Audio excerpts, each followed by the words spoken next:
জয় গুরু। নমস্কার সবাইকে। আশা করছি গুরুর কৃপায় সবাই ভালো আছেন, সবাই ভালো থাকেন, সেটাই কাম্য। তো পূর্বে বলেছিলাম যে শব্দ নিয়ে কথা বলবো কিছু। তো শব্দ থেকে আমরা নিঃশ্বাস নিতে গেলেও কিন্তু শব্দ হয়, নিঃশ্বাস নিলেও চালু শব্দ হয়, আমাদের দেহের ভিতরেও শব্দ হয়। লালন সাইজি গান করলেন, কে কথা কয় রে দেখা যায় না। মানে আমরা যদি ধ্যানের গভীরে চলে যাই তাহলে আমাদের দেহের ভিতরে যে শব্দগুলো হচ্ছে সেগুলো কিন্তু আমরা শুনতে পারি, স্পষ্ট শুনতে পারি। একটু গভীর থেকে গভীরে গেলে আমরা স্পষ্ট এই বিষয়গুলো শুনতে পারি। তো আজকে সেই বিষয় নিয়ে কিছুটা কথা বলার চেষ্টা করবো আর কি। তো শব্দকে তো আমরা শুধু শব্দই মনে করি, এর বেশি কিছু না। বাট এরকম তো না।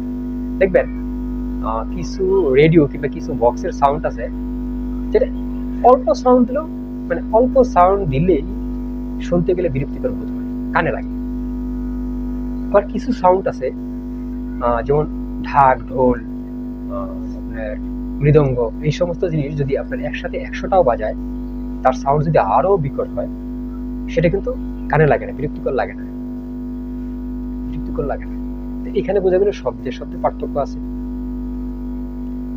কিছু শব্দ আমাদের ভালো শক্তিকে ডেকে আনে, ভালো শক্তিকে জাগ্রত করে।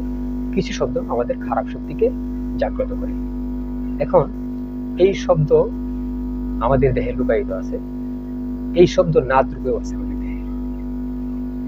নাদ, যেটা অটোমেটিক কোনো কিছুর সাথে ঘর্ষণ না লেগে শব্দ তৈরি হচ্ছে, সেটাকে নাদ বলা। তো নাদ নিয়ে পুরো ভিডিও দিয়েছি, এখন আর যাচ্ছি না। এখন দেখেন এই শব্দটা ভালো এবং মন্দ ভাবে কিভাবে ব্যবহার হয়। আমরা আগে টিভি সিরিয়ালে দেখতাম এবং শুনতাম যে বান মারছে, এখনো শুনি জাদু টুনা বান মারে। তো সেটা কি? তো সেটা হলো এই যে বান প্রক্রিয়া। বান বান মূলত যদি আমি বুঝাই তাহলে এই জীবটাকে বোঝায়।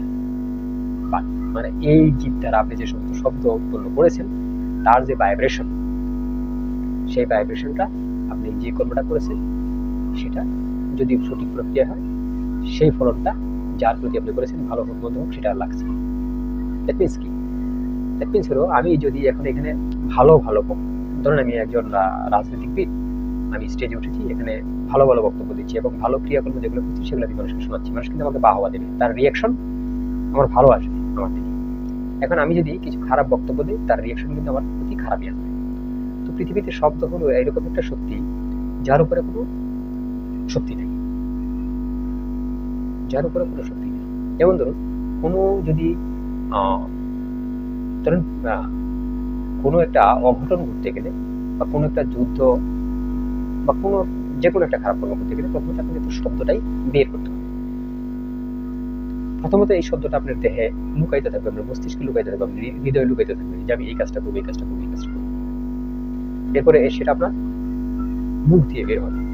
যদি ধরুন এই শব্দটা খারাপ হলো, ধরুন আপনি আমাকে একটা গালি দিলেন, এই যে শব্দের প্রতিফলন, এই যে শব্দ, এই যে বাক্যের যে প্রতিফলন, যখনই খারাপ বলেন এটা কিন্তু আমার প্রতি, যখনই আপনি আমাকে খারাপ বলেন আমার আচরণটা মানে তখন আপনার প্রতি খারাপ হয়ে যাবে, তার প্রতিক্রিয়া খারাপ হয়ে যাবে, তার প্রতিক্রিয়া অটোমেটিক খারাপ হয়ে যাবে। আপনি যদি ভালো বলেন তা আপনার প্রতিও আমার প্রতিক্রিয়া অটোমেটিক খারাপ হয়ে যাবে। এই যে ঝগড়া করতে যাবো, আগে কিন্তু আমার এখানে এই যে ঝগড়াটা লাগালাম খারাপ হতে, আগে কিন্তু এখানে আমার অস্ত্র শস্ত্র আসেনি। প্রথমত কি আসছে? আমার কথাটা ব্রহ্মস্ত্রের মতো কাজ করতেছে।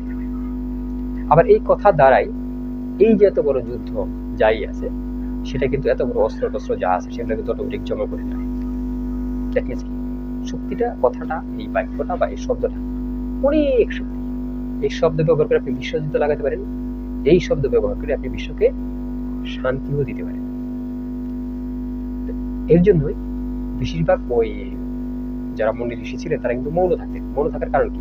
অহেতুক যে বাক্য, অহেতুক যে শব্দ, সেগুলো আমরা প্রয়োগ না করি, কারণ এগুলো রিয়েকশন হয়। আমি প্রকৃতিকে যদি খারাপ কিছু বলি, প্রকৃতিকেও আমাকে খারাপ কিছুটাই দেবে। আমি যদি প্রকৃতির প্রতি ভালো কিছুটা বলি, তাহলে প্রকৃতি আমাদের তাহলে ভালো জিনিসটাই দেবে। তাই এই শব্দ ব্রহ্ম, শব্দ ব্রহ্ম, ওম ওমকার শব্দ ব্রহ্ম। ওমকার শব্দ ব্রহ্ম, আবার ওমকার অক্ষর ব্রহ্ম বলা হয়। যখন ওমকে অক্ষর রূপে দেখা হয় তখন সেটা অক্ষর ব্রহ্ম, যখন ওমকে শব্দ রূপে ভাবা হয় তখন সেটা শব্দ ব্রহ্ম। একটাই জিনিস, ভাগ হয়ে গেল বাস। ছোট থাকলে কি বলে ওই জাটকা মাছ, বড় হলে ইলিশ মাছ, মাছ একটাই, ছোট আর বড়। তো এই শব্দ এবং শব্দ ব্রহ্ম এটা এরকম। আর এই শব্দ থেকে ব্রহ্মাণ্ডের উৎপত্তি, শব্দ থেকে যদি ব্রহ্মাণ্ডের উৎপত্তি হয়ে থাকে তাহলে শব্দ থেকে তো সবকিছু উৎপত্তি হতে পারে।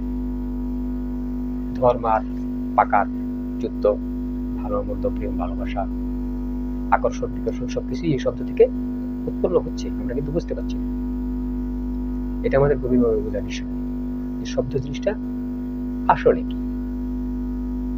শব্দ জিনিসটা আসলে হলো শব্দ ব্রহ্ম, এবং এখান থেকে সবকিছু উৎপত্তি হচ্ছে, যা কিছুই ঘটছে। আমি এটা করবো, আমি সেটা করবো, আমি এটা বানাবো, সেটা বানাবো, সেটা আমার মস্তিষ্কে থাকে লুকায়িত ভাবে।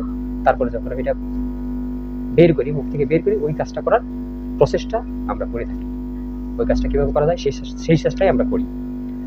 তো আজকে এই পর্যন্তই। পরবর্তী কোনো ভিডিওতে আরো কোনো কিছু দেওয়ার চেষ্টা করবো। আশা করছি গ্রুপে সবাই ভালো থাকবে, সবাই যেন ভালো থাকবে। জয় গুরু, নমস্কার সবাইকে।